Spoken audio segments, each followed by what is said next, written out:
8 मार्च केवळ एक दिवस नव्हे तर स्त्रीत्वाचा अखंड उत्सव आहे. 8 मार्च हा केवळ कॅलेंडरवरील एक दिवस नाही, तो स्त्रीच्या अस्तित्वाचा, तिच्या त्यागाचा आणि तिच्या प्रेमाचा स्मरण करून देणारा दिवस आहे.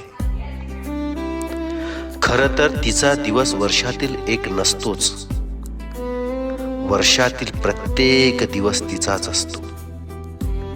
ममत्वाने ओथंबलेले उदार अंतःकरण म्हणजे आई, स्त्री, महिला.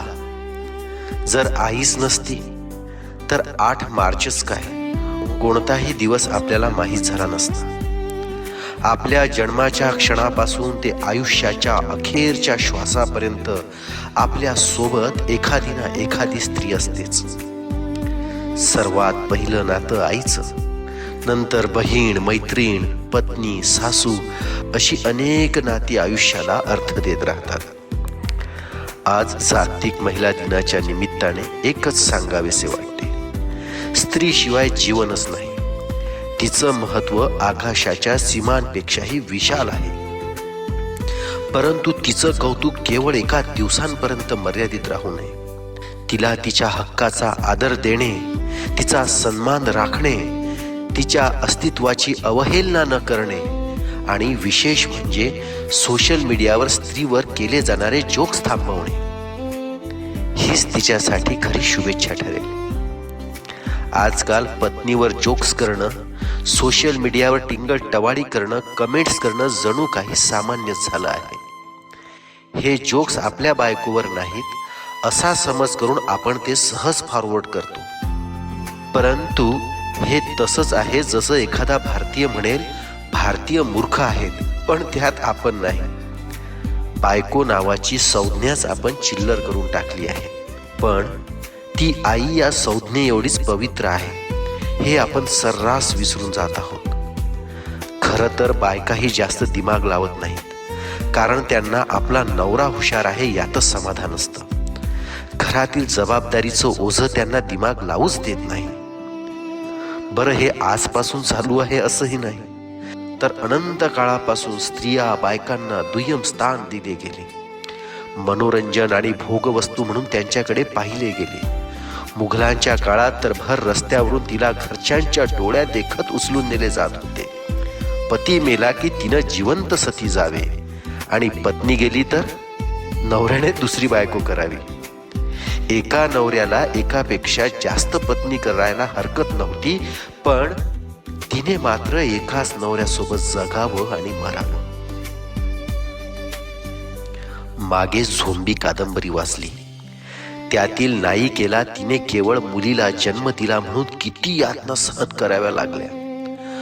वाचणाऱ्याच्या डोळ्यातून त्या पाठीवर बसणाऱ्या चाबकागणिक अश्रू वाहत असतील तर तिने किती खस्ता खाल्ल्या असतील याची अपेक्षाच न केलेली बरी. केवळ मुलगी आहे म्हणून तिला दूध भात देखील खायला मिळत नव्हता, कारण हे सर्व मुलांसाठीच. आधीपासून चूल आणि मूल ही दरवार्षिक योजना त्यांच्या सॉफ्टवेअरमध्ये समाजाने इन्स्टॉल केली, त्यामुळे त्या एका सीमित कक्षेपलीकडे विचारच करत नव्हत्या. आणि करायला गेल्या तरी पुरुष प्रधान संस्कृती आहेच रोखायला. ते तेवढं तरी बरं झालं, देशाच्या घटनेने स्त्री पुरुष समानता अधिकार बहाल केला. म्हणून एक महिला देशाची राष्ट्रपतीच नव्हे तर चंद्रावर देखील पाऊल ठेवून आली. तिला जर संधी दिली गेली तर तिने सिद्ध करून दाखवले आहे की ती पुरुषांपेक्षा काकणभर जास्तच सरस आहे. पण आजही समाजात अनेक ठिकाणी मुलींवर बंधने घातली जातात. किती वाजता घरी यावं, काय घालावं, कसं वागावं, कसं बोलावं. राष्ट्रसंत तुकडोजी महाराज ग्रामगीतेत लिहितात, मुलीने सदा लपोनी राहावे, मुलाने गावी राग रंग पहावे, ऐसे दृष्ट रिवाज ठेवावे न वाटती आम्हा. घरातील अनेक ठिकाणी अजूनही जेवण झाल्यावर भावाचं ताट बहिणीने उचलावं ही प्रथा जिवंत आहे.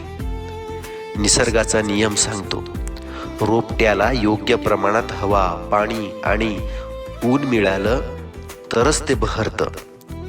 तसंच स्त्रीलाही सन्मान, संधी आणि विश्वास मिळाला तरच ती फुलते. पती जेव्हा हिंमत हारतो तेव्हा त्याला उभं करणारी पत्नी असते. आईनंतर आयुष्यभर सेवा करणारी, कुटुंबासाठी स्वतःची ओळख विसरणारी तीच असते. मुलांना संस्कार देणारी ही तीच असते. आणि तरीही आपण विचारतो ती कुठे काय करते. राष्ट्रसंत तुकडोजी महाराजांनी ग्रामगीतेमध्ये सुंदर असं वर्णन केलेलं आहे. विद्या गुरुहुनी थोर, आदर्श मातेचे उपकार, गर्भापासून तिचे संस्कार बालकावरी. जिच्या हाती पाळण्याची दोरी, तीच जगाती उद्धारी, ऐसी वर्णली मातेची थोरी, शेकडो गुरुहुनी. स्त्री पुरुष ही दोन चाके, जरी परस्पर सहायके, तरीच संसार रथ चाले कौतुके. खरंच स्त्री आणि पुरुष ही संसाराची दोन चाके आहेत. एकाशिवाय दुसरे अपूर्ण आहे. आज मी जे काही आहे ते एका नव्हे तर अनेक महिलांमुळे आहे. आई, बहीण, मैत्रीण, पत्नी, कुठल्या ना कुठल्या नात्यातून त्या नेहमी आपल्या सोबत उभ्या असतात. म्हणूनच आईप्रमाणेच बहीण, मैत्रीण आणि पत्नी यांचाही तितकाच सन्मान व्हावा हीच अपेक्षा. समाजी जो पुरुषांशी आदर, तैसाची महिलांशी असावा व्यवहार, किंबहुना अधिक त्यांचा विचार व्हावा समाजी. 8 मार्च हा दिवस फक्त शुभेच्छांचा न राहो, तर स्त्रीला समजून घेण्याचा आणि तिचा सन्मान करण्याचा संकल्प करण्याचा दिवस ठरो. तिला समजून घेतलं की खरा महिला दिवस, तिचं मन जिंकलं की खरा वुमन डे. धन्यवाद. विकास बांबल.